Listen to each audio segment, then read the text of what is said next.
எவ்வளவு அவதூறுகள். இந்த கரூர் விஷயத்தை பத்தி ஊருக்கே தெரியும். ஆனா போடு, விஜய் மேல பழிய போடு. என்னடா இவ்வளவு பெரிய ஒரு பழிய தூக்கி விஜய் மேல போட்டாலும் மக்கள் விஜய் கூடவே நிக்கிறாங்க. இது என்னடா அதிசயமா இருக்குது அப்படின்ட்டு அது ட்ரை பண்ணி பார்த்தாங்க. அது மக்கள் கிட்ட எடுபடல. சரி, அடுத்து வேற என்ன பண்ணலாம்? முடக்கு, ஜனநாயகனா முடக்கு. படத்தை முடக்கினா கொஞ்சம் பையன் கொஞ்சம் டிஸ்டர்ப் ஆயிடுவான். அதனால படத்தை முடக்கி. இது யாரு முடக்கினாங்கன்றது உங்களுக்கே தெரியும். அது நான் சொல்ல வேண்டிய அவசியம் உங்களுக்கு இல்லை.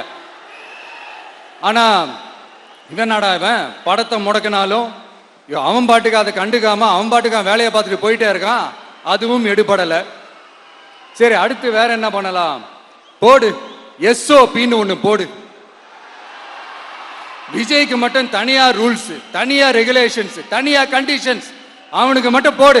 மற்ற கட்சிகள்லாம் விடு, விஜய்க்கு மட்டும் தனி கண்டிஷன்ஸ் போடு. அவன் வெளியவே வரக்கூடாது, மக்களை சந்திக்கவே கூடாது. என்னாச்சு? அதுவும் எடுபடல. சரி, அடுத்து வேற என்ன பண்ணலாம்? நம்மளை சுத்தி இருக்கிறவங்கள வச்சு, அதாவது இத்தனை வருஷமா வெயிட் பண்ணி இப்போ எலெக்ஷனுக்கு 30 நாளைக்கு முன்னாடி கரெக்டா அந்த டைம் பார்த்து ஒரு அவதூறு பரப்ப வேண்டியது. அது என்னன்னு உங்களுக்கே தெரியும்.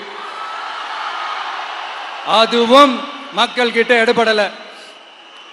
அது மாதிரி எத்தனை சோதனைகள், எத்தனை வேதனைகள் நீங்க கொடுத்தாலும் இந்த திமுகனாலேயோ இல்ல இந்த பாஜகனாலேயோ இல்ல இந்த மற்ற பலர்னாலேயோ இல்ல எந்த